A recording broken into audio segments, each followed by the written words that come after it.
masuk sekarang ke belajar. Ini penting tentang belajar ini. Karena kuncinya hidup itu ilmu. Kuncinya dapat ilmu itu belajar. Coba kita lihat ya beberapa nasihat dari Seneca tentang belajar. Ada 2 yang saya ambil dari Seneca tentang pelajaran hidup. Sisanya ini sifatnya praktis yang berhubungan dengan buku. Nanti kita jelaskan di belakang yang berhubungan dengan buku. Kita jelaskan yang 2 dulu. Jadi kata Seneca yang pertama begini.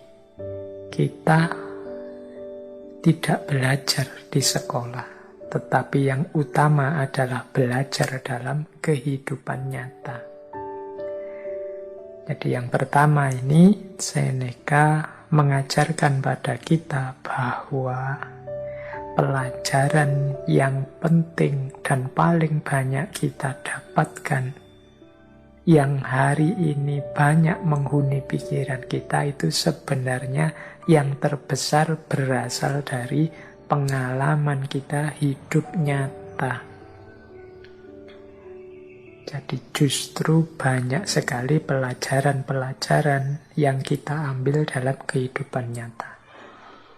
Kenapa bukan di sekolah? Ya karena sekolah itu seringkali wawasan-wawasan dan ilmunya itu berjarak dengan realitas, dengan kenyataan hidup. Atau sifatnya sangat idealistis. Beda dengan kehidupan nyata. Kehidupan nyata itu kan lebih realistis. Yo itulah hidup yang nanti kita hadapi secara nyata. Maka sebenarnya pelajaran-pelajaran hidup paling penting itu kita peroleh dalam kehidupan nyata. Berarti apa? Marilah kita hidupkan mentalitas belajar, semangat belajar dalam detik demi detik kita hidup. Ini persis seperti yang sering kita pakai sebagai moto kita.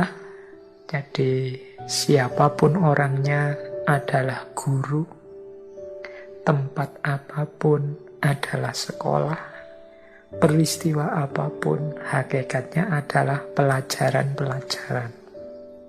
Nah, jadi kalau kita arif bisa mengambil pelajaran dari kehidupan nyata, insya Allah nanti kita akan jadi orang yang luas wawasannya sekaligus bijaksana.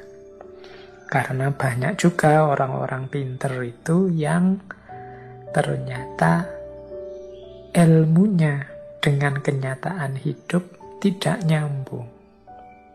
Ilmunya sangat idealis, ilmunya sebenarnya sangat utama dan mulia, tapi tidak kontekstual, tidak nyambung dengan kehidupan nyata, sehingga akhirnya cuma dihafalkan saja, tidak operatif dalam hidup. Nah, kata Seneca, justru pelajaran yang sejati itu kita peroleh dalam kehidupan nyata.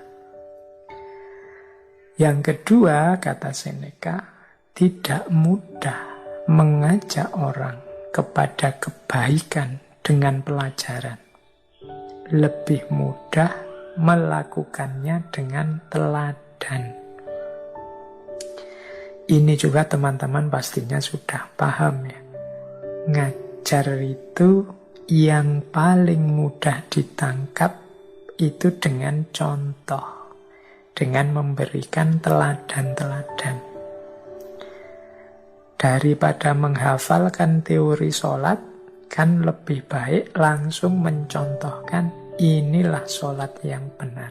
Nah, ini persis seperti Kanjeng Nabi itu kan, shollu kama ra'aitumuni usolli. Pelajarannya itu ya dalam teladan beliau sholat itu.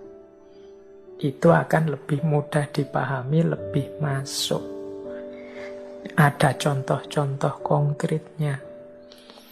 Ini kalau yang kedua ini teman-teman mestinya sejak lama sudah bisa menerima bahwa memang yang bil hal itu lebih bisa masuk daripada bil qaul.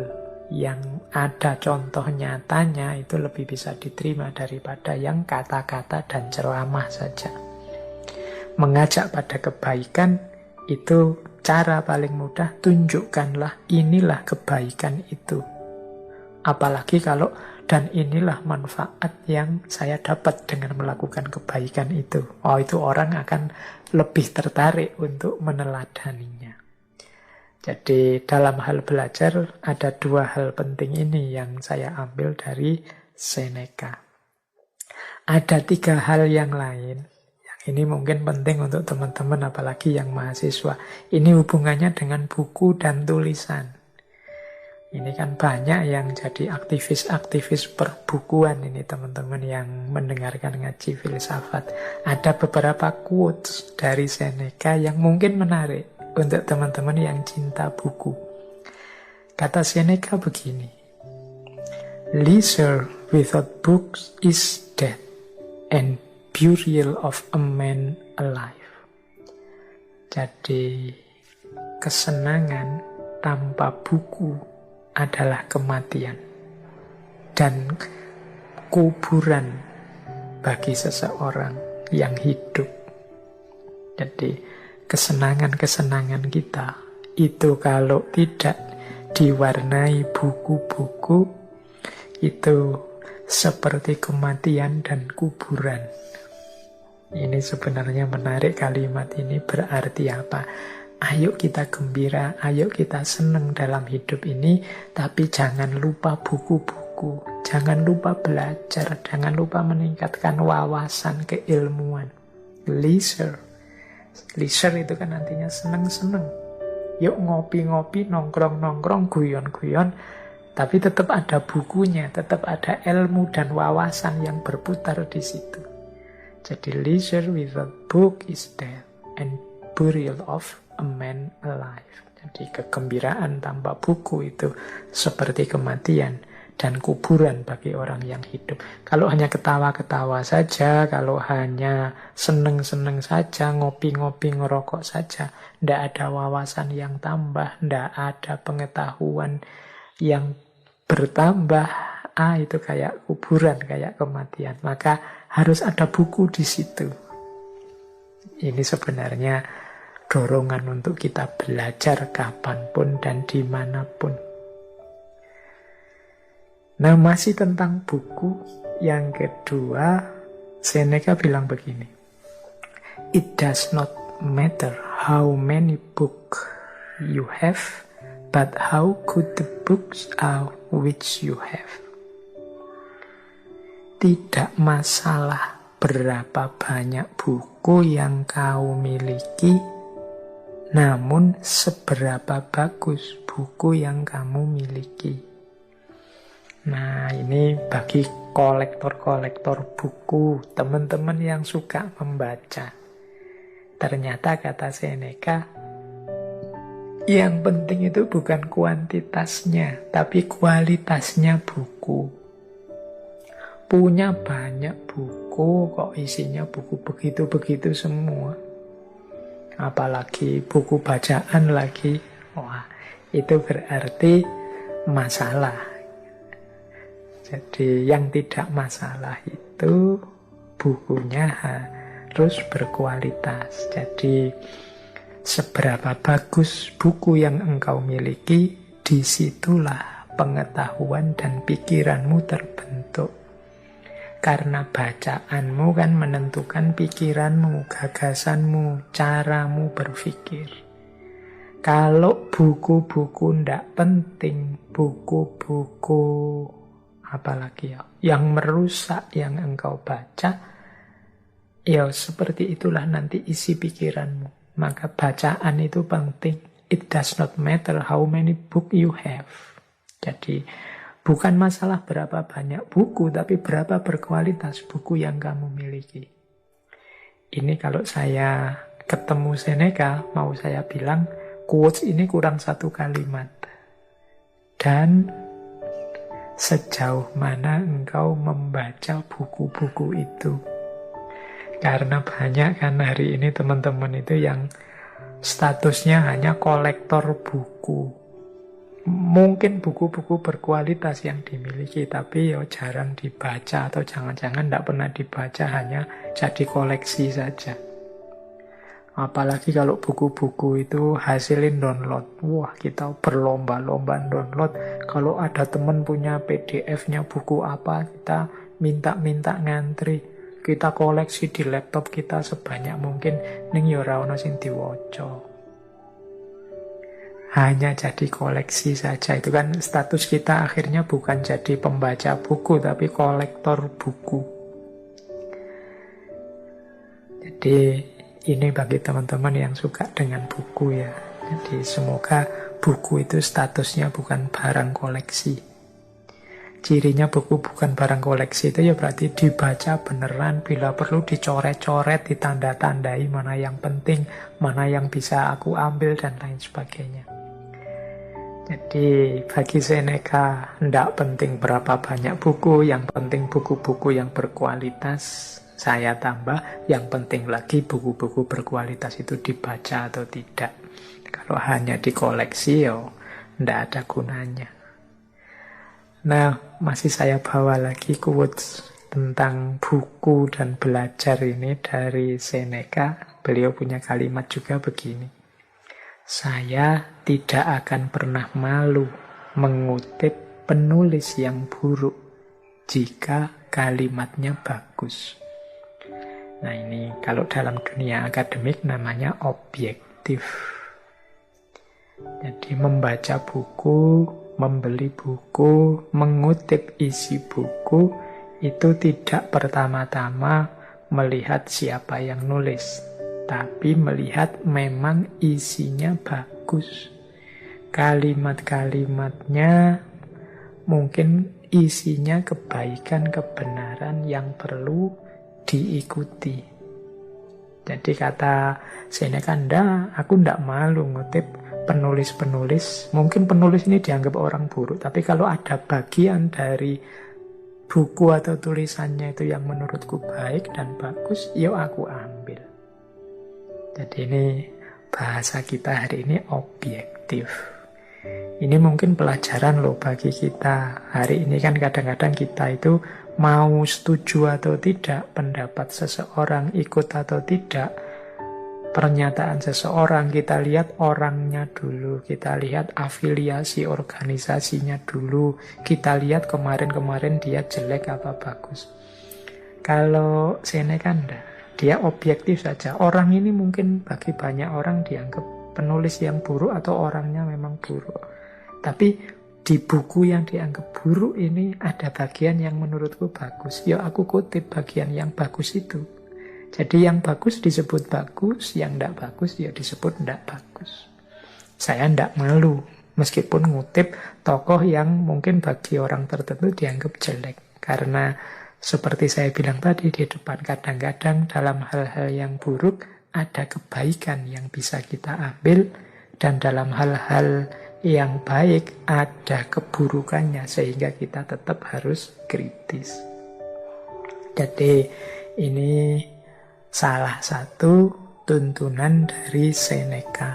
Ini kalau pakai bahasa agama mungkin ya unzur makola wala tanzur mangkola. Lihatlah apa yang dikatakan, jangan melihat siapa yang berkata.